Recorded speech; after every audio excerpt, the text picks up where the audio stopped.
Seorang menteri pendidikan yang sepatutnya menjaga masa depan generasi muda tiba-tiba didesak untuk letak jawatan oleh mahasiswa sendiri. Kontroversi ini tercetus apabila gabungan mahasiswa Islam se-Malaysia ataupun GAMIS bersama Himpunan Advokasi Rakyat Malaysia Haram mengetuai satu himpunan mogok dinamakan Undur Fadlina di depan bangunan Kementerian Pendidikan di Putrajaya. Mereka datang bukan dengan tangan kosong tetapi dengan memorandum yang mengandungi 6 tuntutan besar berkaitan dengan keselamatan murid. Isunya jelas, kegagalan Fadlina Siddiq, Menteri Pendidikan dalam menangani masalah buli, kes keselamatan pelajar dan kes kematian tragis Zara Khairina Mahathir yang masih menghantui ramai pihak. Persoalannya, adakah menteri ini benar-benar gagal ataupun mahasiswa ini yang terlalu berani untuk mencabar? Himpunan itu bukan besar, sekitar 20 orang saja, tetapi impaknya cukup kuat karena mesejnya sangatlah lantang. GAMIS dan Haram mendesak agar Fadlina memenuhi tuntutan mereka dalam tempo 30 hari, kalau tidak, letak jawatan.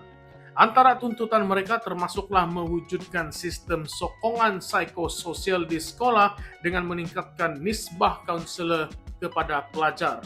Seterusnya, menyediakan talian hotline 24 jam yang mesra pelajar untuk aduan rahasia berkaitan dengan buli dan melatih guru serta warden asrama dalam pendidikan berasaskan trauma.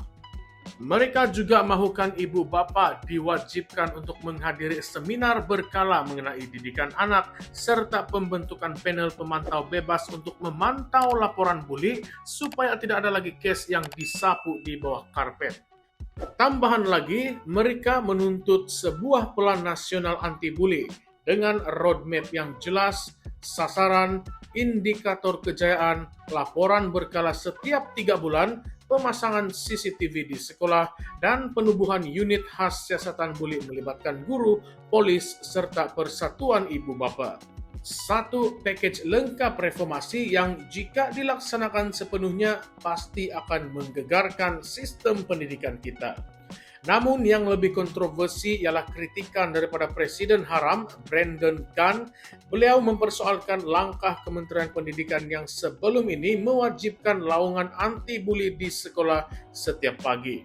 Katanya itu bukanlah solusi, itu hanyalah simbolik kosong yang tidak mampu hentikan buli sebenar. Lebih pedas lagi, beliau menyifatkan pemberian insentif kepada sekolah sifar buli sebagai satu bentuk penganiayaan kerana ia berisiko membuatkan pihak sekolah menyembunyikan kejadian buli semata-mata untuk mengekalkan imej yang bersih. Inilah yang kita sebut sebagai sapu di bawah karpet. Masalah tetap berlaku, tetapi tiada siapa berani lapor kerana takut mencalarkan rekod sekolah.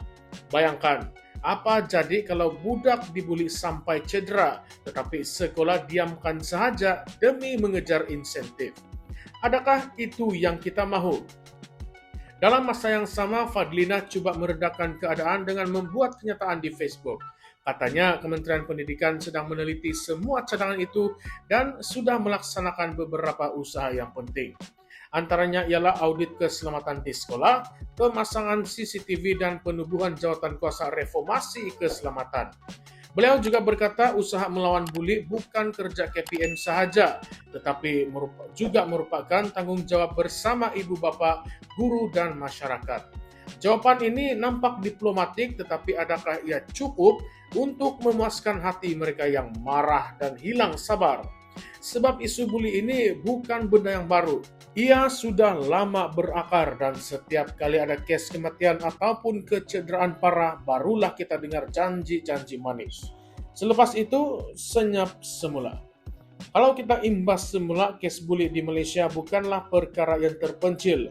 Pada tahun 2023, viral video pelajar sekolah menengah dibuli di asrama, ada yang dipukul sehingga trauma, dan pada tahun 2022, kes seorang pelajar tahfiz dibelasa rakan-rakan hingga maut mengejutkan negara.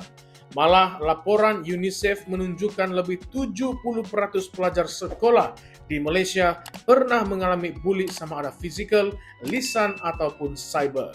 Ini bukanlah sekadar statistik, tetapi inilah realiti yang menghantui anak-anak kita setiap hari. Persoalannya, adakah kementerian hanya menunggu tragedi besar berlaku, barulah mereka mahu bertindak? Apa yang pelik ialah mengapa mahasiswa yang sepatutnya sibuk dengan kuliah dan peperiksaan terpaksa turun ke jalanan untuk mendesak perubahan. Adakah karena mereka melihat kementerian terlalu lambat bertindak ataupun karena mereka sadar suara pelajar sekolah sendiri sering ditenggelamkan? Ingat, kalau mahasiswa sudah berani mencabar menteri secara terbuka, ini menunjukkan krisis keyakinan yang serius terhadap kepimpinan Fadlina. Malah, naratif ini semakin kuat apabila media sosial dipenuhi dengan kecaman bahwa KPM hanya pandai buat kempen retorik, tetapi gagal menyelesaikan masalah di lapangan. Sekarang mari kita bincang satu persoalan kontroversi yang mungkin membuatkan Anda semua tertanya-tanya. Adakah benar Fadlina gagal sebagai Menteri Pendidikan atau adakah mahasiswa ini sebenarnya dipengaruhi oleh agenda politik tertentu? Sebab kita tahu, dalam politik Malaysia setiap gerakan mahasiswa sering dipersoalkan tentang siapa yang menjadi dalang di belakang mereka. Adakah ini benar-benar suara tulen mahasiswa yang prihatin atau ada parti politik yang mahu mengambil kesempatan untuk menjatuhkan kredibiliti seorang menteri wanita dalam kabinet Anwar Ibrahim? Ini persoalan besar yang kita tidak boleh pandang ringan, kawan-kawan. Kalau benarlah mahasiswa ini ikhlas, maka tuntutan mereka sangatlah wajar dan menteri perlu mengambil serius. Tetapi, kalau ada tangan politik yang bermain di belakang, ini bermakna isu bully dan keselamatan murid dijadikan senjata politik murahan.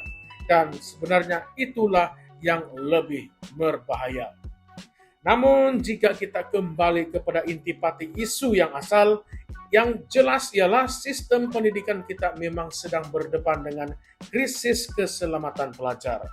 Tidak kira siapa yang bersuara sama ada mahasiswa ataupun ibu bapa, kenyataannya tetap sama. Anak-anak di sekolah kita masih belum benar-benar selamat. CCTV, audit keselamatan, slogan anti-bully, semua ini baik, tetapi tanpa tindakan menyeluruh dan berkesan, ia akan tinggal sebagai hiasan semata-mata.